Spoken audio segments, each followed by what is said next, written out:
며칠 전 인터넷상에서 이슈가 되었던 기사가 있었습니다. 무표정한 한 여자가 등장하는데요. 사진과 함께 자신감이란 원천이 자신감의 원천이라는 제목의 기사가 떴어요. 그 기사가 저의 관심을 끌게 했던 이유는 그 사진 속의 여자가 전지현처럼, 문지현 말고요, 전지현처럼 예쁜 여자가 아니었다라는 것과 누군지는 모르는데 그 사진에 지저스라는 단어가 쓰여 있었습니다. 그래서 도대체 무슨 내용이지? 그래서 온라인에 화제가 되었을까 해서 제가 읽어봤습니다. 한 유튜버가 무표정으로 거리를 걷고 있던 이 여자에게 당신의 자신감은 도대체 어디서 나오는 것입니까? 라고 물었어요. 그러자 그 여자는요, 한치의 망설임도 없이 환하게 웃으면서 Jesus Christ 이렇게 대답을 합니다. Sorry? What makes you confident? Jesus Christ. You are walking with such a confident walk. Thank you. It's just I'm a Christian, so I'm gonna. Faith. Yeah, faith. 네, 이 영상의 이 주인공은요, 홍콩계 영국 국적의 모델 도로시 챙이었습니다. 그러니까 워킹하는 게 달랐겠죠. 굉장히 당당히 걸으니까 그게 궁금해서 물어봤습니다. 유튜버가 챙에게 당신의 걷는 모습은 참 당당합니다 라고 말합니다. 그러자 이 챙이 하는 말, Thank you, 고맙습니다 하면서 저는 크리스찬입니다. 나는 크리스찬입니다. 기독교입니다. 그래서 나에게는 믿음이 있습니다 라고 대답을 했어요. 믿음이 자신을 당당하게 한다는 것이죠. 여러분, 세상적인 눈으로 봤을 때 저 여인의 어떤 뛰어난 미모, 외모가 아닙니다. 그러잖아요. 누가 봐도 정말 예쁘다라고 말하잖아요. 또 미국이나 유럽인도 아닌 인종차별을 받을 수 있는 동양계 사람입니다. 동양인인데도 세상을 향한 그 당당함의 원천이 도대체 무엇인지 유튜버는요, 궁금했던 겁니다. 그래서 유튜버는 이렇게 말해요. 당신의 그 믿음이 인생이나 경력 또 성격에 도움이 되었다고 생각합니까? 예수 믿는 게, 교회를 다니는 게 당신에게 어떤 성격이나 때로는 어떤 그런 경력에 있어서 도움이 되었다고 생각합니까? 라고 묻자 챙은요, 저는 성경 말씀을 따르고 예수님의 가르침을 지금 배우고 있습니다. 성경이 나를 더 나은 사람으로 만들어줍니다 라고 막 웃으면서 대답을 하는 거예요. 그러자 유튜브가요, 자, 그러면 믿음을 가지려면 어떻게 해야 됩니까? 라고 물었어요. 그러자 챙이 했던 이야기, 가까운 동네 교회, 주님이 꿈꾸신 교회로 가세요. 그리고 꼭 성경을 읽으세요. 이 말을 합니다. 그리고 마지막 유튜버는요, 자신의 어떤 자신감을 높이려는 사람들에게 조언을 해달라고 말합니다. 자신감을 잃어버린 사람들에게 좀 얻을 수 있도록 조언해 주세요라가 챙은요, 주저하지 않고요, faith, 믿음입니다. 믿음을 두면 당신은 치유와 치유를 받습니다 라고 말합니다. 믿음을 가지라는 거예요. 챙은요, 올해 기독교를 알게 되었고 이제 신앙생활을 시작한 겁니다. 예수를 만나고 나니까 인생이 달라진 거예요. 그전에는 돈과 명예와 권력을 따랐을지 모르겠습니다. 그런데 돈과 명예와 권력이 아닌 예수님을 만나니까 새로운 삶을 살게 되었고 기쁨이 있게 되었다는 겁니다. 그래서 그 기쁨을 나누고 싶은데 워낙 유명한 모델이니까, 저도 유명한 모델인지 몰랐어요. 여러분 알았어요? 그런데 워낙 모델계에서는 워낙 유명한 모델이었기 때문에 신앙이 없는 사람들, 예수를 믿지 않는 사람들에게 어떻게 비춰질지 고민이 되었다는 거예요. 그래서 그날 아침도 나가면서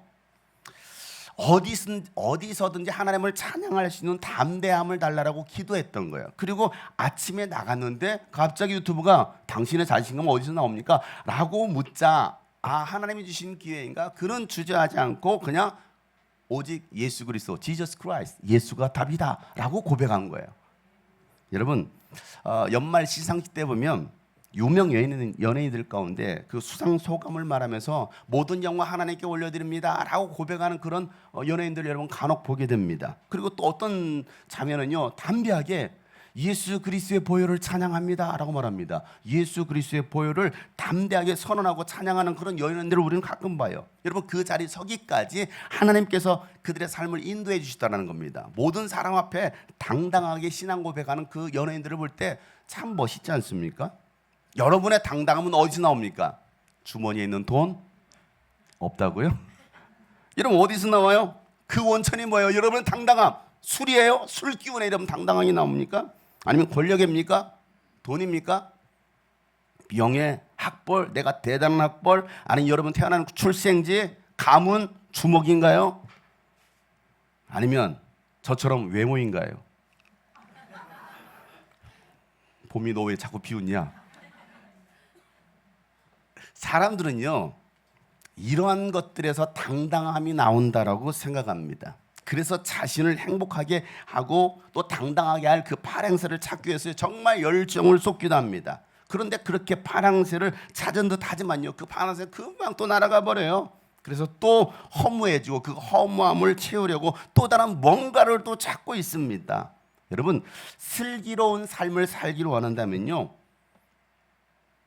어떤 삶을 살아야 될까요? 누가 슬기로운 사람일까요? 슬기로운 사람은 나의 이 부족함을 바로 알고 그 부족함을 제대로 채울 수 있는 사람이에요. 그렇지 않고요 그 찾지 못한 사람은 여전히 자신의 뭔가 그 채우려고 때로는 술을 찾아서 그 술 기운으로 뭔가 살아보려고 버티려고 하는 사람들. 왜? 잠시 한잔하면 좋잖아요. 얼마나 좋아? 얼마나 신나? 얼마나 기분 좋게 합니까? 근데 여러분 이런 술 기운으로 세상 기운으로 살아가려고 하는 사람들 그 인생의 말로는 참 비참합니다. 세상의 부경을 다 가졌던 솔로몬은요 그의 인생을 성경 전도서에 이렇게 정리합니다. 솔로몬의 고백이 나의 고백은 아닌지 한번 생각해 보세요. 전도서 2장 1절부터 11절 말씀이에요. 한번 읽어볼까요? 시작. 나는 혼자서 이런 생각도 해보았다. 내가 시험 삼아 너를 즐겁게 할 것이니 너는 네 마음껏 즐겨라. 그러나 이것도 헛된 일이다. 알고 보니 웃는 것은 미친 것이고 즐거움은 지혜를 갈망해온 나는 술로 내 인생 육신을 즐겁게 하고 낙을 누려보려고 마음먹은 적도 있다. 참으로 어리석게도 이렇게 사는 것이 짧은 한평생을 가장 보람있게 사는 것이라고 생각하였다.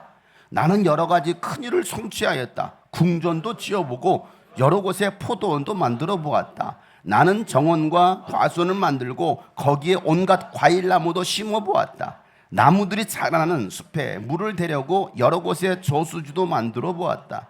남녀 종들을 사들이기도 하고 집에서 시종들을 태어나기도 하였다. 나는 또한 지금까지 예루살렘에 살던 어느 누구도 일찍이 그렇게 가져본 적이 없을 만큼 많은 소와 양 같은 가축대를 가져보았다. 은과 금, 임금들이 가지고 있던 여러 나라의 보물도 모아보았으며 남녀 가수들도 거느려 보았고 남자들이 좋아하는 처첩도 많이 거느려 보았다. 그러나 나는 일찍이 예루살렘에 살던 어느 누구보다도 더 큰 세력을 가진 사람이 되었다. 지혜가 늘 내 곁에서 나를 깨우쳐 주었다. 원하던 것을 나는 더 얻었다. 누리고 싶은 낙은 무엇이든 삼가지 않았다. 나는 하는 일마다 다 자랑스러웠다. 이것은 내가 수고하여 얻은 나의 몫인 셈이었다. 그러나 내 손으로 성취한 모든 일과 이루려고 애쓴 나의 수고를 돌이켜보니 참으로 세상 모든 것이 헛되고 바람을 잡으려는 것과 같고 아무런 보람도 없는 것이었다. 아멘. 이게 모든 세상에 가장 부경을 누렸던 솔로몬의 고백입니다. 가만히 생각해 보니까 여러분 어떻습니까? 혹시 여러분 솔로몬의 이야기가 여러분의 이야기는 아닙니까? 솔로몬은요 처첩 1000명을 두기도 했어요. 여러분 아내 1명 데리고 사는 것도 힘든데 1000명을 데리고 산다? 여러분 얼마나 즐거울까요? 모든 것을 다 얻어봤습니다. 세상의 모든 걸 다 가졌어요. 남부를 것 없이. 그게 행복이라고 생각했던 겁니다. 그런데 모든 것을 다 얻었지만 이 모든 것이 헛된 일이었다라고 솔로몬은 고백하고 있어요. 왜 그가 그렇게 고백했을까요? 솔로몬도 처음에는요 하나님으로 시작했다가 모든 것을 얻고 나니까 하나님을 버렸거든요. 하나님 없는 인생을 살아갑니다. 그러면서 세상의 모든 것을 다 누려봤어요. 근데 지나고 나니까 야 허무하네. 아무것도 아니네. 그래서 마지막 전도서 12장에 보면 모든 것이 다 수고가 헛것이었다. 젊은이들아 창조주 하나님을 기억하라. 이게 솔로몬의 결론이었어요. 하나님을 떠난 인생, 하나님 없는 인생, 그와 같다는 겁니다. 여러분 세상의 욕심에 눈이 먼 어리석은 인생들은요 여전히 이 솔로몬의 영광을 구하고 있어요. 우리 청년들은 어떻습니까? 여러분 어떤 삶을 살기 원해요? 하나님 없는 삶은 세상 모든 것이 헛되고 바람을 잡으려는 것과 같은데 오늘도 그 바람을 잡기 위해서 애를 쓰는 사람들 있잖아요. 잡아보세요. 바람 잡아보세요. 잡힙니까? 잡히지 않는 이 바람을 잡으려고 얼마나 애를 쓰고 있습니까? 여러분은 무엇을 살고 계십니까? 어떻게 살고 한 주간 어떻게 해서 여러분 사시다 오셨습니까? 어떤 분은요 이런 말을 해요. 아니 솔로몬은 아쉬울 것 없이 모든 것을 다 누려봤으니까 살아봤으니까 그런 말 하는 거 아닙니까? 나도 솔로몬처럼 살아보고 말하고 싶다라고 말하는 사람도 있어요. 나도 그렇게 한번 살아보고 다음에 이렇게 말하고 싶다고. 여러분 과연 이 말이 맞을까요? 코미디언 고 이주일 씨가 죽기 전에 공익 광고 한 편을 찍었습니다. 담배를 많이 피워서요 폐암으로 죽게 되었는데요. 죽기 전에 공익 광고를 찍었습니다. 여러분 담배 끊으세요 하면서 담배 맛있습니까? 그거 독약입니다 라는 이 영상 광고 보신 분도 계실 겁니다. 손 들어보세요. 굉장히 올드하신 분들이죠. 담배 끊으라는 그거 맛있습니까? 독약입니다. 독약을 왜 빨아 마십니까? 나 폐암에 걸려서 나 죽습니다. 여러분 폐암에 걸리고 간암에 걸려 죽는 것이 부럽습니까? 그래서 여러분 나도 한번 그거 해보고 나중에 말하겠습니까? 청년들 중에 직접 경험해 본 다음에 해도 그 다음에 안 해도 되는 거 아니에요? 라고 말하는 사람. 그래서 교회를 잠시 떠나는 사람들이 있어요. 나도 한번 즐기고 오겠다라는 것이죠. 여러분 폐암을 체험하기 위해서 담배 피고 간암을 체험하기 위해 여러분 술을 먹고 인생 마약으로 인생 마친 다음에 그러고 나서 나도 해봤더니 절대 해서는 안 되는 것이다 이런 말하겠습니까? 그것처럼 어리석은 사람이 어디 있어요? 다 정답은 있는데 다 보여줬는데. 지혜로운 사람은요 실패자의 인생을 답습하지 않는 사람입니다. 그들의 삶이 거울이 되어서 성공자의 인생을 만들어가는 사람이 진짜 지혜로운 사람인 거예요. 그래서 여러분 역사를 잊은 민족은요 망하게 되어 있습니다. 이 민족이 자꾸 역사를 잃어버리고 있습니다. 이 젊은 세대들이 다음 세대들이 역사를 잃어버리고 있습니다. 왜? 6.25도 일제 침략기도 그들은 뭐 저도 경험해 보지 못했지만 교육도 이제는 엉망진창으로 교육이 이루어지고 있습니다. 1950년 6월 25일 북한의 김일성 발발로 시작된 한국전쟁이 올해로 74주년이 되었습니다. 74년이나 세월이 흘렀습니다. 대한민국이 현재 북한과 적대 관계입니다. 휴전 중에 휴전. 전쟁이 잠시 멈췄을 뿐입니다. 북한은 지금도 핵을 개발하고 언제든 핵을 쏠 수 있는 준비를 하고 있습니다. 한민족이었지만 지금은요 전혀 다른 민족이 되었어요. 이게 북한이거든요. 근데 북한이 좋대요. 북한을 찬양합니다. 북한은요 지금도 김일성 주체 사상으로 세워진 민족입니다. 원래 김일성의 이름은요 김일성이 아닙니다. 김성주입니다. MC 김성주 말고요. 원래 이름은 김성주인데 자신의 이름을 김일성으로 바꿔버린 겁니다. 이름을 바꿔가면서까지 북한 주민들을 속이고요. 자신을 신격화시켜서 1인 독재 체제를 유지하고 있는 세계 유일한 나라가 바로 북한입니다. 그런 나라와 여러분 어떻게 통일을 이룰 수 있습니까? 어떻게? 정치적으로요? 군사력으로요? 안 되거든요. 북한은요 모든 주민들을 세뇌 교육으로 지배당하고 있습니다. 아이가 태어나면 우리들은 아이들을 부모가 가르치잖아요. 부모가 자녀를 가르치는 것이 아니라 공산당이 운영하는 타가수에 그 아이들을 어렸을 때부터 맡깁니다. 그래서 주체 사상을 가르칩니다. 김일성, 김정일 사진을 걸어놓고 절하게 만들죠. 태어나자마자 김일성을 신으로 섬깁니다. 김일성 일가를 신의 아들로 신의 가교로 가르치더라는 겁니다. 김성주의 어머니는 원래 권사였습니다. 독실한 권사였습니다. 그런데 김성주는요 그가 유학길에 오르고 나서 공산주의 사상을 받아들입니다. 그리고 자신을 신으로 둔갑시켜 버렸습니다. 주체 사상을 가지고 사이비 종교를 만든 사람이 김성주, 김일성이었어요. 1980년에 출판되었던 북한에서 출판되었던 조선 청년사라는 책에는요 이런 제목이 있습니다. 백두산의 장수별. 김일성을 노래하는 거거든요. 자, 김일성을 이렇게 소개합니다. 김일성 장군이 축지법을 비롯한 전신술, 몸을 바꾼다라는 거 장신술, 자신의 몸을 막 길게 하는 거예요. 영신술, 막 영이 바뀝니다. 마음대로 쓰시고 솔방울로 착탄, 폭탄을 만드시고 모래알로 쌀을 만드시고 예수님인가요? 가랑잎 한 장을 띄우고 큰 대하를 건너가신다. 이게 김일성을 노래하는 거예요. 축지법 대박. 오늘은 장군님 쓰신다.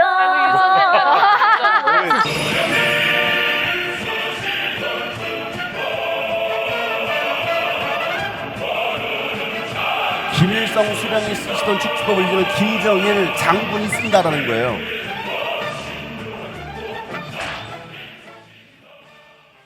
저렇게 김일성 우상화를 만든 나라입니다. 북한입니다. 북한에는요 사도신경이 있어요.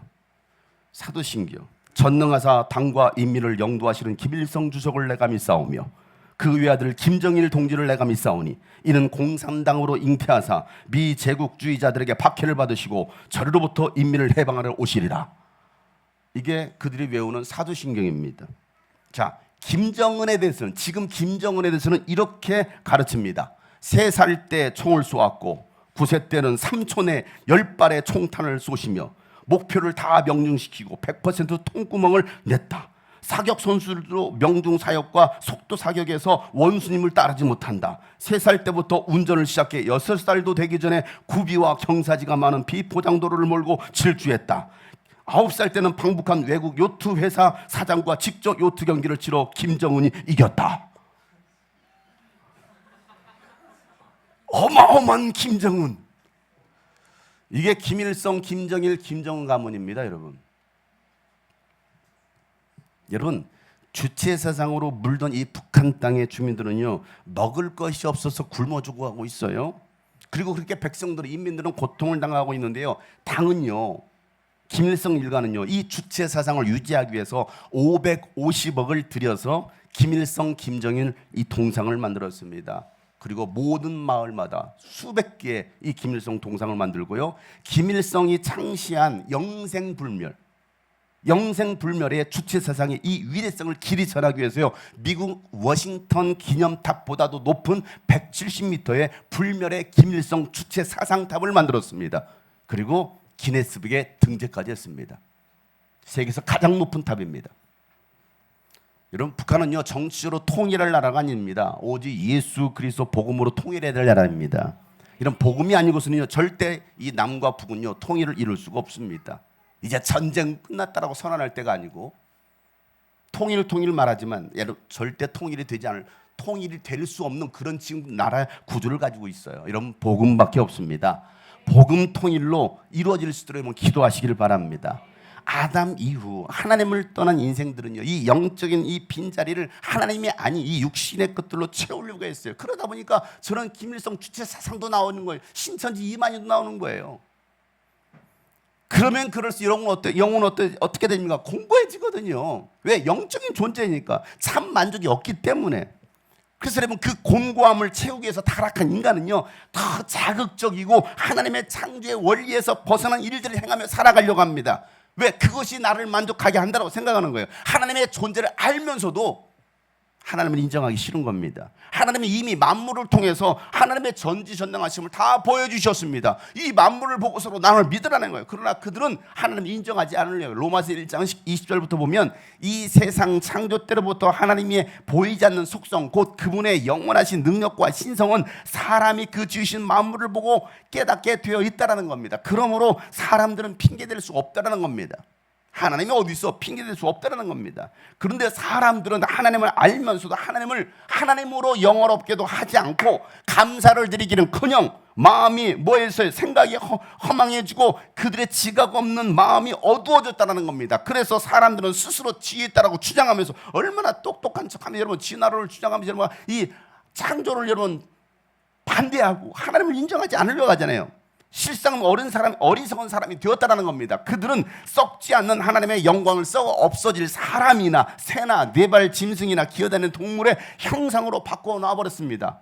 우상들을 만들어놨습니다. 그러면 하나님께서는 사람들이 마음의 욕정들을 하도록 더러움에 그대로 내버려 두시니 서로의 몸을 욕되게 했다는 겁니다. 그래서 사람들은 하나님의 진리를 거짓으로 바꿔버리고 창조주 대신에 피조물을 숭배하도록 섬겼다는 겁니다. 하나님은 영원히 찬송받으실 분이십니다.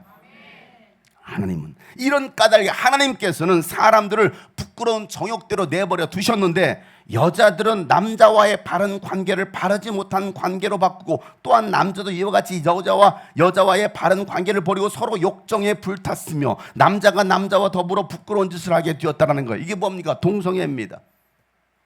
그래서 그들은 그 잘못에 마땅한 대가를 스스로 받았다는 겁니다. 사람들이 하나님을 인정하기 싫어하므로 하나님께서는 사람들을 타락한 마음자리에 내버려 두셔서 해서는 안 될 일을 하도록 내버려 뒀다는 거예요. 사람들은 온갖 불의와 악행과 탐욕과 악의로 가득 차 있고 시기와 사리와 분쟁과 사기와 저기로 가득 차 있고 수군거리는 자요 중상하는 자요 하나님을 미워하는 자요 불순한 자요 오만한 자요 자랑하는 자요 악을 꾸미는 모략꾼이요 부모를 거역하는 자요 우매한 자요 신의가 없는 자요 무정한 자요 무자비한 자가 되었다라는 겁니다. 왜 이렇게 되었어요? 하나님을 떠나버렸기 때문에 그래요. 하나님을 인정하기 싫은 겁니다. 그러니까 하나님의 원리 하나님의 진리를 따르지 않고 동성애. 동성애도 인정해 줘야 되는 거 아니냐고. 성소수자들을 인정해 줘야 되는 거 아니냐고. 여러분 그건 질병입니다. 질병이에요. 우리는 동성애자들을 받아들일 수 있지만 동성애를 인정할 수 있는 게 아니에요. 왜? 이건 죄거든요. 하나님의 창조의 원리를 깨트리는 거거든요.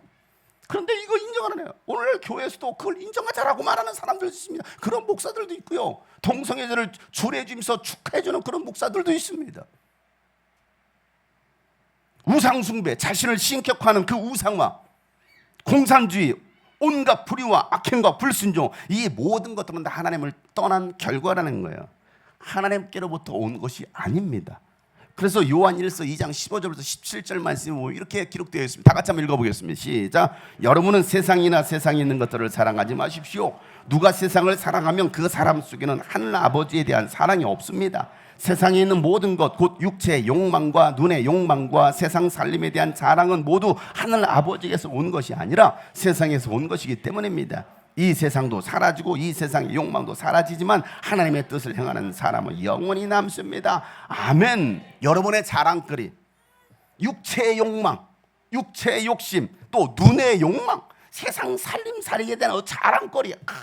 이번에 내가 뭘 했고 저거 하면서 자랑거리가 얼마나 많아요. 어제도 여기 일 다 끝나고 어제 새벽에 도착했죠. 라오스 갔다가 8시에 도착해가지고 집에 들어가서 또 애들이 12시까지 와야 된다고 하니까 갔다 왔던 거 쭉 정리하다가 또 애들 태우고 12시에 교회 왔어요. 예. 오니까는 이제 비몽사몽인 거야. 우리 어르신이 3시에 또 오셔가지고 아유 목사님 오셨네. 그러니까 얼마 저도 그래서 앉아가지고 1시간 반 동안 얘기하시는 나는 이제 눈이 풀렸어 지금. 얘기를 하시는데 다 들리긴 하는데 나도 모르게 이렇게 눈이 풀리는 거예요. 그러니까 나중에 어르신이 아유 피곤하신가 보네 눈이 풀려서 저를 보고 나서 그래서 1시간 반 얘기하시다가 한 4시 반 가셨어. 그러고 나서 제가 또 이제 오늘 예배를 준비하려고 하는데 도저히 안 되겠는 거예요. 여기는 막 시끌시끌하죠. 그래가지고 제가 지하실 차로 갔습니다. 가가지고요 차 의자를 펴놓고 거기 쓰러졌어요. 또 청년부 예배가 또 있잖아요. 6시 반에. 청년부 예배가 7시 반 돼서 끝났나 봐. 그때까지 제가 그 기절해 있었어요. 졸대하고. 그 끝나고서 올라오니까 다리가 휘청휘청해. 그러고 나서 다시 또 갔다 왔으니까 성교 영상 보고자로 교회들을 보라고 그 시간에 앉아가 또 영상을 또 만들었어. 10시까지. 애들은 집에 가자고 막 재촉하는데 10시까지 만들었어. 그래가지고 1시간 반 동안 만들어서 영상 올리고 나서 야 가자 하고서 제가 차를 운전하고 갔어요. 얼마나 졸려 이게. 11시 넘어서 집에 들어갔어요.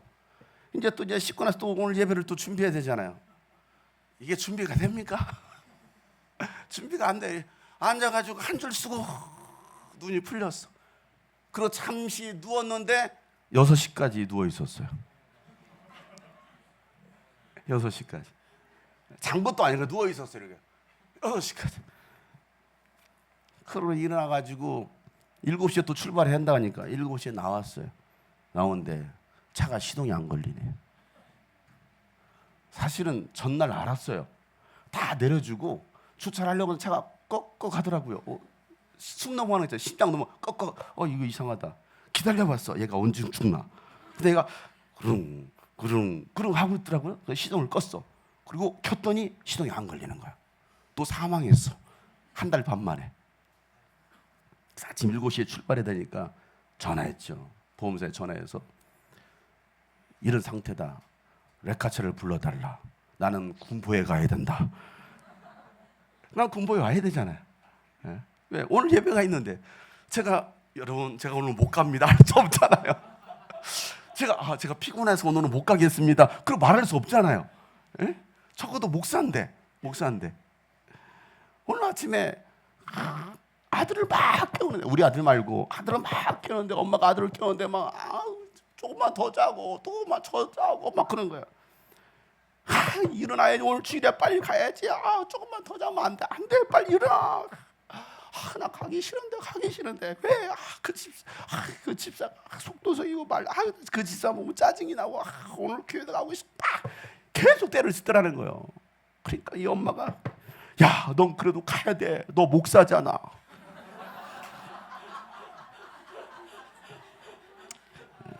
저도 간혹 그럴 때가 가끔 제가 새벽에 기도합니다. 하나님, 폭설이 내리게 하여 주옵소서. 눈이 내리면 우리 교인들은 굉장히 좋아해요. 야, 오늘 목사님이 설교 안 하시겠구나, 오늘 휴강하시겠구나. 교인들은 굉장히 매일 기도하는 것 같아. 막 폭우 쏟아지려고 기도하고 막. 목사인 저도 간혹가다 그런 유혹을 받을 때가 있어요. 오늘은 교회 안 가면 안 될까. 그 오는 길에요. 그래서 레카차를 타고 왔잖아요. 우리 나머지 식구들은 택시를 불러가지고 택시 타고 가고, 저는 레카차를 타고서 1시간 동안 오면서 그분하고 이 얘기를 했어. 이렇게 하면 이 얘기하는데 이분이 하시는 소리가, 왜 군포에인데 영종이 아니야? 여기 왔다고. 근데 저는 매일 왔다 갔다 해야 된다고. 여기로 뭐 여기 직장 이쪽으로 됐나 봐요. 예, 그랬죠. 근데 차를 끌고 군포까지 오니까, 왜 영종도도 수리스 센터가 있잖아요. 근데 군포까지 간다니 이 사람이 이상하게 생각하는 거야. 그때 한참 얘기하다가 저한테 교회 다니세요? 물어보는 거야. 그래서 내가 그냥 예 그랬어요. 예 그래. 그래요? 저도 교회 다녔었어요. 그래. 아내가 교회를 다닌다는 거야. 어디서? 평촌에서. 평촌에서 10몇 년을 살았다라는 거죠. 저도 평촌에서 5, 6년을 살았어요. 저도 귀인동에 살았습니다. 그러냐고. 그래서 자기 여기 영종들이 이사 온 지 3년 됐대. 3년 됐는데 우리 마누라가 얼마나 교회 열심히 다니는지, 장모님도 교회 다니고 하셔서 내가 교회를 다녀줬대. 교회를 다녀줬더니 집사도 세워주더래. 자기는 믿어서도 아니고 그냥 교회 그냥 다녀줬더니 헌금도 하고 했더니 집사를 나는 집사 할 생각도 없었는데 교회에서 집사를 세워줬다는 거야. 근데 지금은 안 맞아서 교회를 안 다닌다는 거야. 근데 나는 교회 잘한대. 교회 헌금도 하고 아내 교회 갈 때마다 뭐 용돈도 주고 목사님 맛있는 것도 사드리라고 하면서 돈도 준다라는 거야. 저는 교회는 잘해요. 근데 교회는 안 다녀. 나하고 맞지 않아요 라고 얘기하더라고. 그럼 저한테 교회 다녀, 집사님이세요? 장로님이세요? 물어보더라고요. 아무 말도 안 했어요. 제가 그래서 무슨 말을 합니까? 나 목사요? 라고 말하겠습니까? 아무 말도 안 해. 빛이 웃기만 했어요. 빛이 웃기만 했어. 그러면서 얘기하는 게, 군포 안양 평촌이면 잘 사는 동네 아닙니까? 거기 아파트를 팔아서 영종도에 왔어요. 아파트 판 값이 영종도 2채를 살 수 있는 값이에요. 한 채 사고 그 한 채 값은 아내한테 줬대. 쓰라고. 그 정도의 남편이 되세요.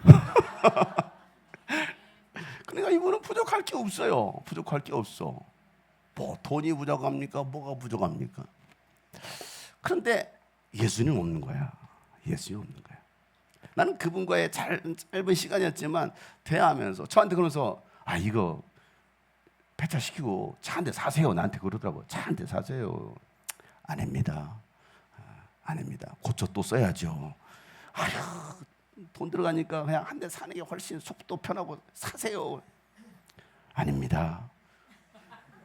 이거 고쳐서 끄떡 끌고 나. 그래서 기아 서비스한테 집어넣고 왔어요. 아침에 누구 걸어왔어요. 유혹을 받고 있어요. 사야 되냐 말아야 되냐. 제가 경차나 한 대 사볼까 생각 중입니다. 내가 그래서 생각 중입니다. 좋은 차 사래. 이왕이면 좋은 차 사래. 제가 좋은 차를 샀거든요. 차 자랑하는 사람들 있어요. 집을 자랑합니다. 이번에 샀는데 15억 주고 샀다. 20억. 내가 15억 주고 산 30억이 올랐다. 강남 같은 데 이러면 60억씩 하거든요. 내가 이렇게 부자가 되었다. 이렇게 성공했다. 이게 다 자랑거리들입니다. 이생의 자랑거리들. 살림살이들은 자랑거리들. 여러분은 그게 자랑입니까? 여러분 뭐가 자랑이에요? 우리는 그냥 있는 거에서 만족하며 살 수도 있거든요. 근데 우리는 거기에 만족하지 못하고 세상의 것들을 자랑하면서 사람들 만나고, 제가 아파트로 이사 간 다음에 그 단톡방 있잖아요. 한 1000명이 들어와 있어요. 1000명. 이번에 뭘 바꿨고 뭐 했고 얼마나 자랑질들을 많이 하는지 몰라요. 이번에 뭐 타일을 어떻게 바꾸고 뭘 커튼을 뭐하고 이번에 뭐 냉장고가 뭐가 얼마나 자랑을 그렇게 자랑하고 싶은가? 부럽다 막 그래. 부럽다.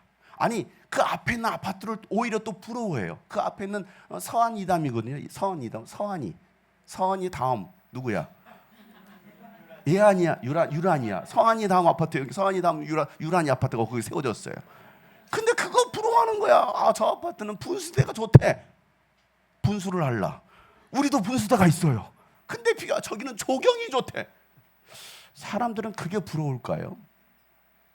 여러분 뭐가 부러운 거예요? 우리 교회는 2만 명의 성도가 있습니다. 우리도 2만 명 돼요. 아직 안 왔어요. 아직 지금 오고 있어요. 지금 안 왔어. 도착은 안 한 것뿐이야. 그게 뭐가 자랑거리입니까? 우리는 수백억의 건물을 가지고 있대. 그게 뭐가 자랑입니까? 우리도 할 수 있어요. 그냥 안 하고 있는 거 알지? 할 수 있죠? 근데 아직 안 하고 있는 거야. 내가 아직 명령을 안 내렸잖아. 아직 합시다 안 했잖아. 하면 여러분 다 할 거죠, 그죠? 대답이 영 시원찮은데 뭔가 내가 막 하라고 할까 봐 시키지도 않아요. 하나님을 자랑해야 되는데 세상의 것들을 자랑하고 있는 사람들, 하나님의 뜻을 행하며 사는 사람과 육신의 뜻을 따라 사는 인생으로 여러분 세상은 나뉘어집니다. 그리고 여러분 그 선택의 결과는요 완전히 달라요. 로마서 8장 6절 말씀에 보면 이렇게 말씀하고 있죠. 육신에 속한 생각은 죽음, 사망이라는 겁니다. 그러나 성령에 속한 생각은 생명과 평화입니다. 여러분 여리고의 삭개오는요 돈으로 자신의 연약함을 채우려고 했습니다. 그는요 키가 작았어요. 외적인 모습에 대한 컴플렉스가 있었습니다. 그래서 돈만 있으면 사람들이 나를 무시하지 못하겠지라는 생각을 가졌을 거예요. 그래서 그가 세리라는 그 직업을 갖게 되었고 거기서 세리장입니다. 세리장. 그는 큰 부자다라고 성경은 소개하고 있습니다. 여러분 당시 세리는요 로마 정권에 세금을 바치기 위해서요 로마가 책정한 그 세금보다 더 많은 돈을 자국민들에게 부과해서 남은 이득을 챙겼던 그런 직업을 가졌던 사람들이었기 때문에 유대인들은요 이 세리들을 가늠한 사람보다도 더 악한 죄급을 어떤 죄인으로 취급했던, 그래서 상종도 하려고 하지 않았던 사람들이 바로 세리였습니다. 누가복음 18장 11절 읽어보세요. 시작. 바리새파 사람은 서서 혼잣말로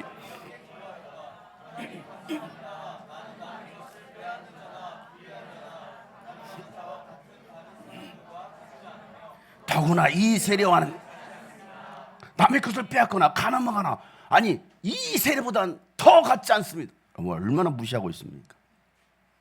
그런 세리장 삭개오, 부는 얻었지만 사람은 얻지 못했어요. 늘 공고함이 그를 괴롭혔을 것입니다. 그때 그에게 들려왔던 소문, 예수라는 분은 죄인의 친구가 되어주신다는 거였어요.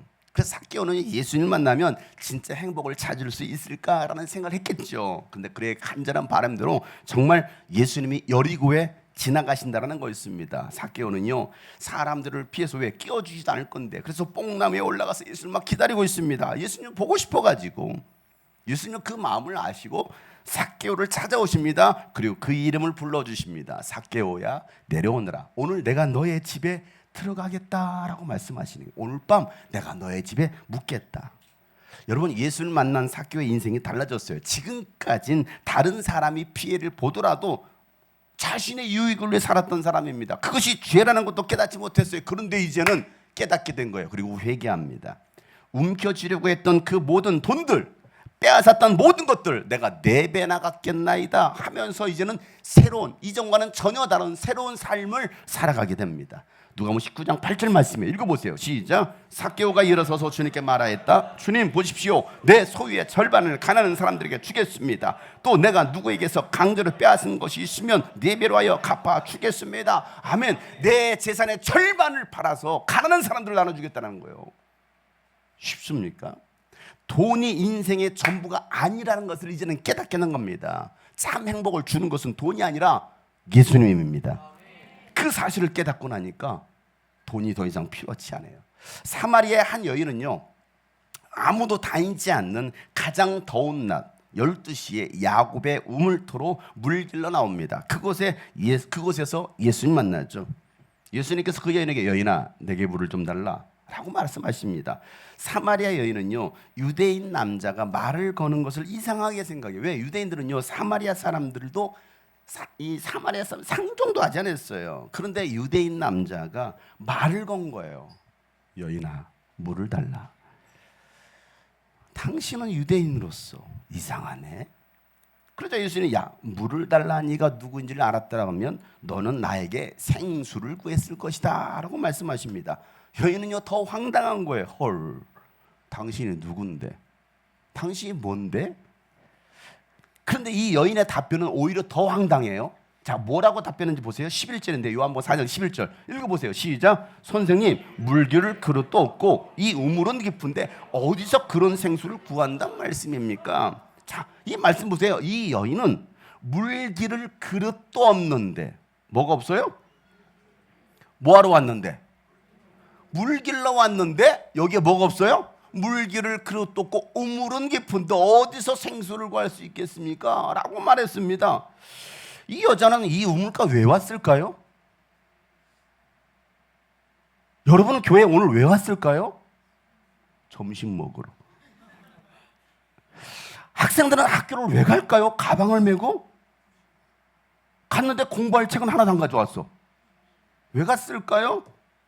급식 먹으러, 친구들 만나러, 친구들과 놀기 위해서. 자, 직장 출근합니다. 직장 출근하는데 발걸음이 굉장히 무거워. 가기 싫어. 가기 싫은데 뭐 하고 있어요? 가는 거야. 왜 가고 있을까요? 기쁨도 만족도 목적도 없는 인생들이 참 많다라는 거예요. 내가 왜 살고 있는지, 내가 여기에 왜 왔는지, 내가 무엇을 위해서 가고 있는지 없어요. 그냥 가요. 그냥 가요. 이 여인은요 남편을 바꾸면 행복할 거란 생각을 했습니다. 어떤 남편을 만나죠? 어떤 남자를 만나죠? 잘생긴 남자. 일단은 잘생긴 남자, 돈 있는 남자, 권력 있는 남자. 아유 적어도 매너는 좀 있어야지. 매너 있는 남자. 에이, 잘 놀아주는, 잘 노는 남자. 이렇게 남자를 5번씩이나 바꿔봤습니다. 그를 만족시키지 못했어요. 그래서 또 바꿔봤습니다. 그런데 그 남자는 다른 여자의 남편이었어요. 이걸 뭐라고 말해요? 불륜이라고 말합니다. 사랑이요? 불륜이라고 말합니다. 남편을 5번씩이나 바꿨어요. 6번째 남편도 아니지 남의 여자의 남편이니까. 왜 이 여인은 이런 인생을 살고 있을까요? 생각해 보세요. 왜 이렇게까지 이 여인의 인생을 만들었을까요? 공고한 영혼에 육신의 것을 채우면 행복할 거라고 생각하는 거예요. 그러니까 이 사람 저 사람 이것저것 다 해보는 겁니다. 그러나 그럴수록 더 공고해진 거예요. 그러다 보니까 자신 어떤 지난 세월의 아픔들, 과거에 대한 어떤 아픔과 상처, 그 어느 것으로도 채울 수 없었던, 그러다 보니까 이제는 자존감마저도 밑바닥인 거예요. 그러니까 자신을 보니까 너무 비참한 거예요. 나는 내 신세는 왜 이래야 돼? 나는 왜 이렇게 살아야지? 하면서 자신의 어떤 비참함과 허무함. 예수님은 그 여인의 그 모든 모습을 다 아십니다. 그래서 일부러 가시지 않는, 아니 유대인들은 가려고 하지 않는 그 사마리아로 예수님은 직접 가시는 거예요. 왜? 누굴 만나려고? 이 여인을 만나려고. 그리고 이 여인이 12시쯤에 이 우물택 온다는 걸 예수님 아셨기 때문에 거기 가셔서 먼저 기다리시는 거예요. 여러분의 허무한, 여러분의 아픔과 상처, 목적도 없이 살아가는 여러분의 인생, 여러분들이 이곳에 왜 왔는지, 어떤 이유를 가지고 오셨는지 예수님 다 아셔요. 일요일이니까 교회 늦잠 자고 싶고 가기 싫은데 2시간 반 걸려서 일산 아이들은 그랬을지도 몰라. 오늘 하나는 뭐 늦잠 자고 못 왔다고 하더라고. 꼭 가야 돼. 가야 돼. 가까운 데는 꼭 거기까지, 주님이 꿈꾸신 거기까지 가야 돼. 이렇게 교회가 멀어. 여러분 교회가 먼 게 아니라 저희 집이 멀더라고요. 저 영종도에서 와요. 1시간 걸려서 와요. 54km입니다. 이렇게 교회가 멀어. 아니요, 내가 집이 멀어진 거예요. 제가 지금 그냥 교회는 이 자리에 여기 있잖아요. 은혜가 있으면요 그것도 멀지 않아. 은혜가 떨어지니까 가기 싫은 거예요. 이 여인을 비참하게 만들었던 거. 그럼에도 불구하고 예수님요 그 여인을 다 아시기 때문에 이 여인을 만나 주시려고, 치유해 주시려고 그곳에 오셔서 먼저 기다리고 계십니다. 오늘도 예수님께서 여러분을 치유해 주시려고 먼저 와 기다리고 계십니다. 아픔과 상처 회복시켜 주실 예수 그리스도, 오늘도 예수님은 그 예수님께서 여러분을 찾아오셨습니다. 그리고 내 마음을, 그 아픈 상처의 마음을 만져주시는 것이죠. 주님과 같이 내 마음 망치는 분은 없네. 오랜 세월 찾아 난 알았네. 내게 주밖에 없네. 주님과 같이 내 마음 망치, 주님과 같이 내 마음 망치는 분은 없네. 오랜 세월 찾아 난 알았네. 내게 주밖에 없네. 주잡이 강같이 흐르고 주 손길 치료하네. 고통받는 나를 품으시는, 고통받는 자녀 품으시니 주밖에 없네. 주잡이 강같이, 주잡이 강같이 주 손길 치료하네. 고통받는 여러분을 품으시는 주님, 고통받는 품으시니 내겐 주밖에 없습니다. 주밖에 없네.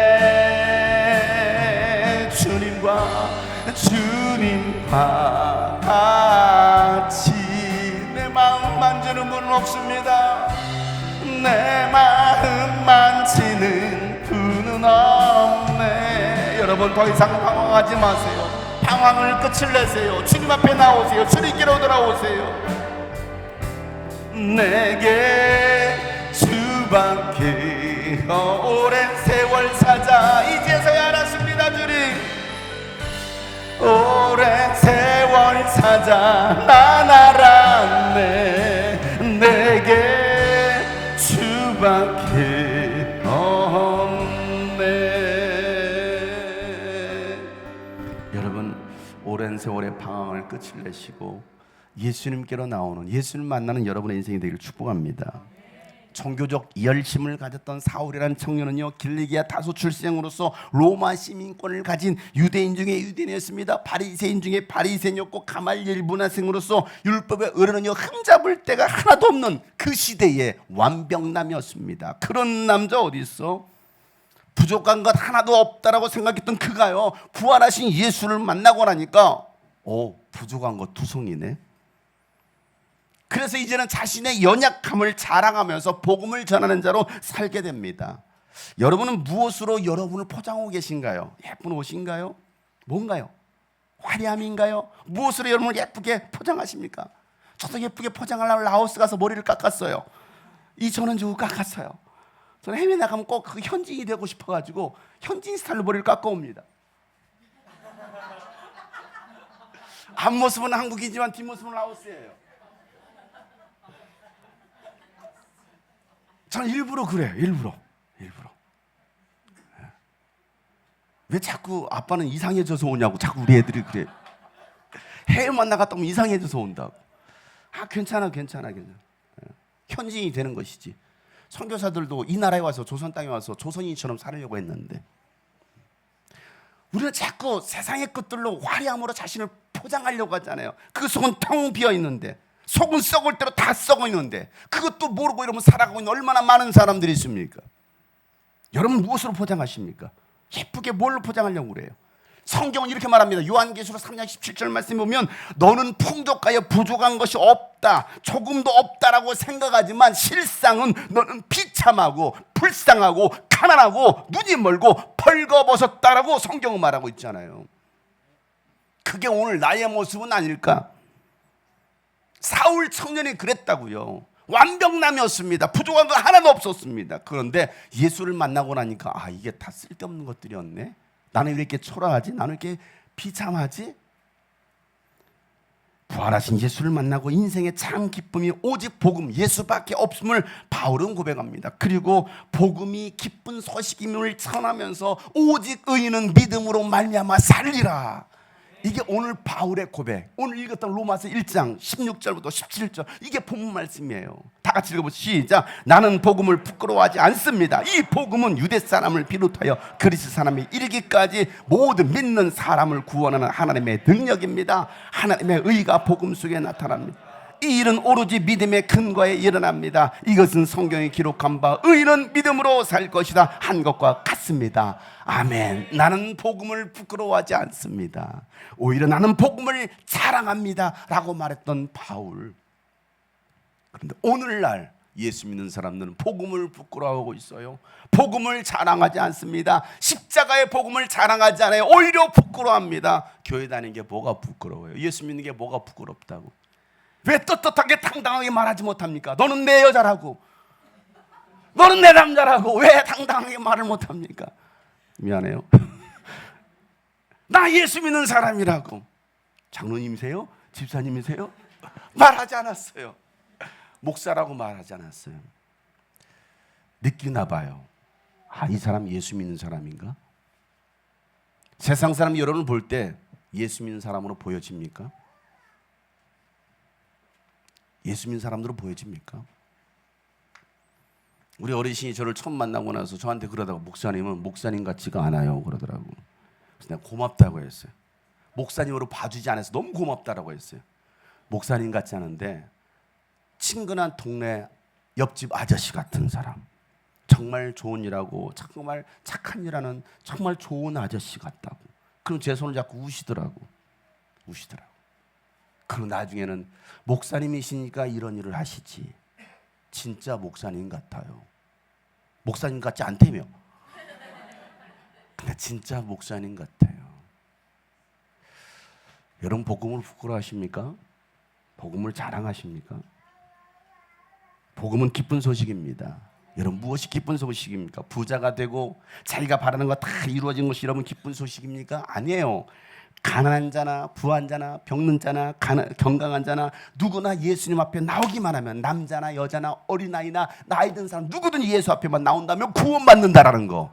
여러분 이게 진짜 기쁜 소식입니다. 이게 복음이에요. 복음은 예수 그리스도입니다. 그래서 마가복음 1장 1절 말씀에 하나님의 아들 예수 그리스도의 복음의 시작은 이러하다. 복음의 시작은 예수 그리스도로 시작된다는 거예요. 복음밖에 없습니다. 복음이면 충분합니다. 복음이 나를 살게 하는 겁니다. 자신감의 원천이 어디서 나옵니까? Jesus Christ, 예수 그리스도.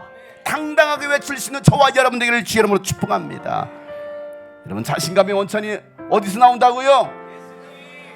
당신은 어떻게 그렇게 당당합니까? Jesus Christ. 이게 오늘 우리의 모습이 되었으면 얼마나 좋았을까. 여러분 이 세상에 참된 이유가 있나요? 만족 있나요?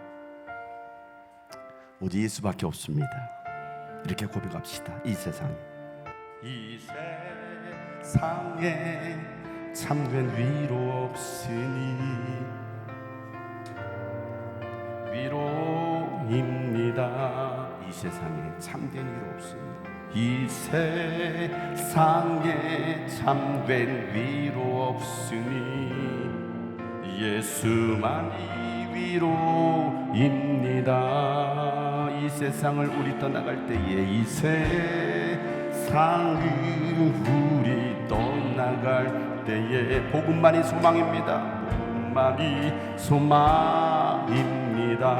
이 세상을 우리 떠나갈 때에, 이 세상에 우리 떠나갈 때에 예수만이 소망입니다.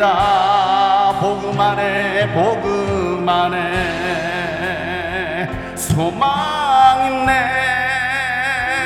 복음 안에 생명 있네 우는 자의 소망 위로는 오직 복음밖에 없습니다 복음 안에 복음 안에 소망 있네 복음 안에 생명 있습니다 생명 있네 우는 자의 소망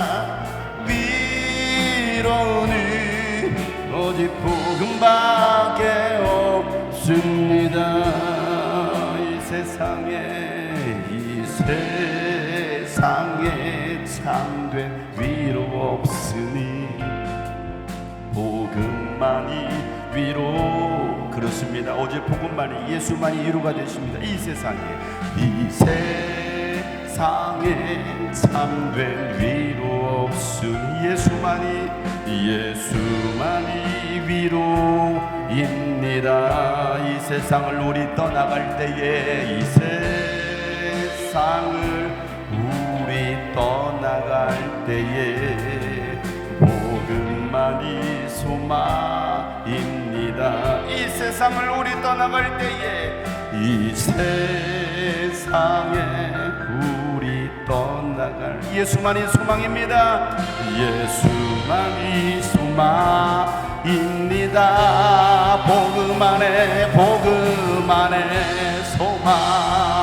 소망 있네 복음 안에 생명 있습니다 생명 있네 우는 자의 소망 위로는 오직 복음밖에 없습니다 복음 안에 소망 있네 복음 안에 생명 있습니다 생명 있네 우는 자의 여러분의 눈물을 닦아주신 예수님 위로해 주시는 예수 그리스도 오직 복음밖에 예수님은 누구신가 예수님은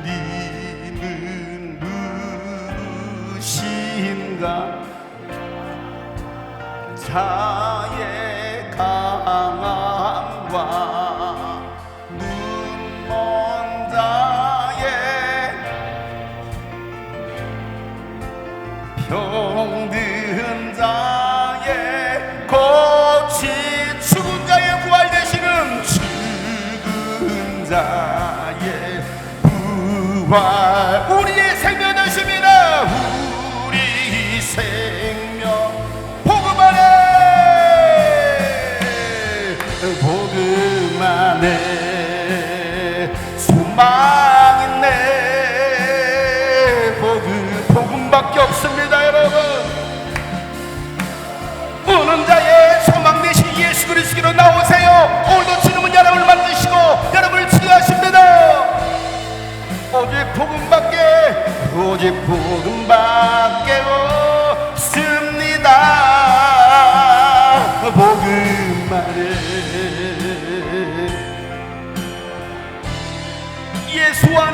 예수 안에 생명 있네 구른 자의 소망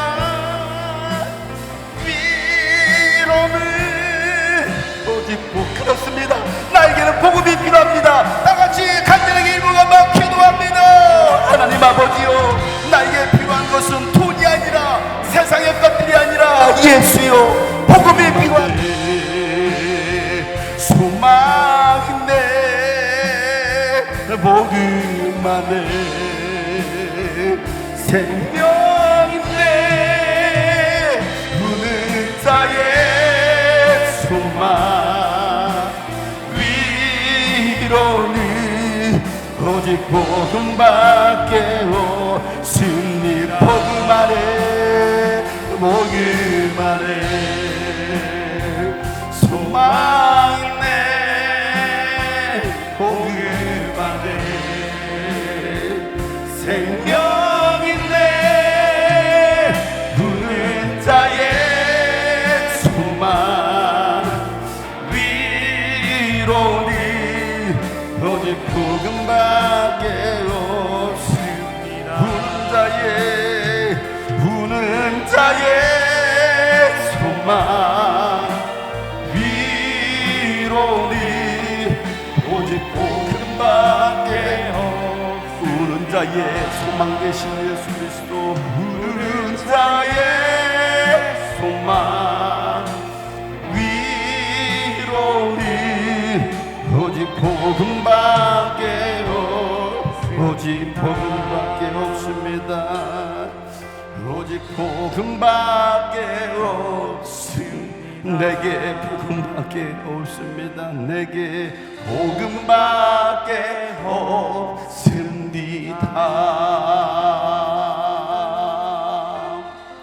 하나님 아버지, 세상에 썩어 없어질 헛된 것들을 따라 사는 인생이 아니라 하나님의 뜻을 따라 사는 인생들 되게 하여 주시옵소서. 복음이면 충분합니다, 예수님이면 충분합니다 라고 고백할 수 있는 우리가 되게 하여 주옵소서. 나의 삶의 원천이 되시는 예수 그리스도, 우리의 삶을 붙들어 가시는 그 예수 그리스도, 그 예수 그리스도만을 믿고 따라가는 우리 모든 하나님 사람들로 축복하여 주시옵소서. 이제는 우리 구주 예수 그리스도의 은혜와 하나님 아버지의 놀랍고도 지극하신 사랑과 성령님의 감화 감동교통 충만하심이 오늘 말씀처럼 복음밖에 없습니다, 예수님밖에 없습니다라고 고백하는 저들의 삶에 이로부터 영원토록 죄의 은혜와 평강이 가득하기를 축복하며 기도하옵나이다. 아멘.